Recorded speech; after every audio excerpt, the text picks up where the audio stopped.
அம்மையார் ஜானகி அம்மையாரை பற்றி நான் சொல்லணும் அப்படின்னா, அவங்க வந்து திரையுலகில் இருந்திருக்காங்க. புரட்சி தலைவருடைய அன்பு துணைவியாராக இருந்திருக்காங்க. முன்னாள் முதலமைச்சராக இருந்திருக்காங்க. அவர்களுடைய நூற்றாண்டு விழாவுக்கான அழைப்பிதழை கொடுத்ததற்காக அனைத்து இந்திய அண்ணா திராவிட முன்னேற்ற கழகத்திற்கு எங்களுடைய வாழ்த்துக்களை நாங்கள் தெரிவிச்சுக்கிறோம்.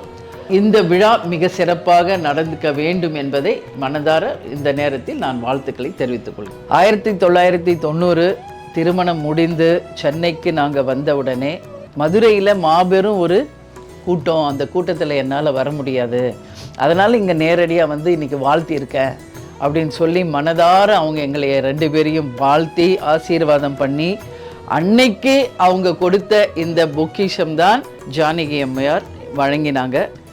அடிக்கடி வந்து இங்கே குழந்தைகளை பார்க்க வந்துடுவாங்க. திடீர்னு அம்மா இன்னைக்கு வந்துக்கிட்டு இருக்காங்க, பசங்களை பார்த்துட்டு உங்களை பார்த்துட்டு போகணுன்னு சொல்கிறாங்க அப்படின்னு சொல்லி அடிக்கடி வருவாங்க. அமெரிக்காவுக்கு போனாங்கன்னா அங்கே போய் கூட எங்களை நினச்சி வாட்ச் வாங்கிட்டு வந்து கொடுத்துருக்காங்க. அதே மாதிரி குழந்தைங்களுக்கு சாக்லேட்ஸ் வாங்கிக்கிட்டு வந்து கொடுப்பாங்க. நான் கூட அம்மாட்ட சொன்னேன், அம்மா நீங்களே அமெரிக்கா போயிருக்கீங்க, அங்கே போய் கூட எங்களை எப்படிம்மா நீங்கள் ஞாபகப்படுத்தி யோசிக்கிறீங்கன்னு நான் கேட்டேன். இல்லை, அங்கே போய் அந்த வாட்செல்லாம் பார்க்கும்போது இந்த வாட்ச் உனக்கு நல்லா இருக்கும் அப்படின்னு நான் யோசித்து உனக்காக வாங்கிட்டு வந்தேன், இன்னும் நான் வச்சுருக்கேன் அப்படின்னு அவங்க சொன்ன அந்த அன்பு தான் எனக்கு அதில் வெளிப்பட்டது. ஒவ்வொரு முறையும் கேப்டன் பிறந்த நாள் அன்றைக்கி எம்ஜிஆர் தோட்டத்துக்கு நாங்கள் போவோம்.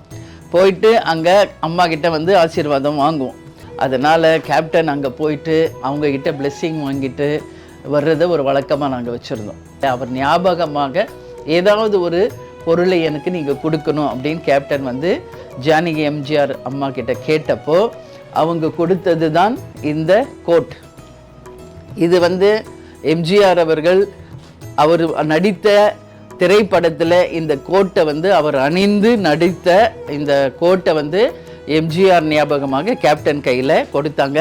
அதே போல் அவர் அணிந்த இந்த டைகளையுமே வந்து ஜானகி அம்மா கேப்டன் கிட்ட கொடுத்து இதை நீ ஞாபகமாக வச்சுக்கோ அப்படின்னு சொன்னாங்க.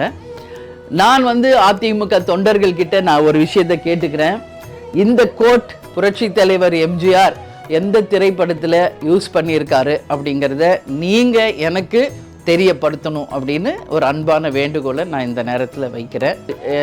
அவருடைய ஞாபகமாக உனக்கு ஏதாவது வேணும்னு கேட்டீல, அப்போது கேப்டன் சொன்னார் அவரோட பிரச்சார வாகனம் எனக்கு நீங்கள் கொடுக்கணும் அப்படின்னு கேட்டார். தாராளமாக நீ எடுத்துக்கோ, இங்கே வந்து நாங்கள் சும்மா தான் அதை வச்சுருக்கோம் அப்படின்னு சொல்லி ஜானகி அம்மையார் அன்பு பரிசாக கேப்டனுக்கு கொடுத்த இந்த பிரச்சார வாகனம் இன்றளவும் நமது தலைமை அலுவலகத்தில் பொக்கிஷம் மாதிரி இதை பார்த்துக்கிட்டு இருக்கோம்.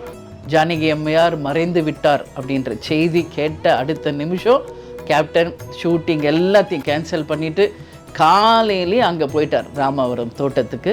ஒரு மகனாக இருந்து அங்கேயே உடல் அடக்கம் செய்து இறுதி அஞ்சலி செலுத்தி விட்டு தான் வீட்டுக்கே வந்தார்.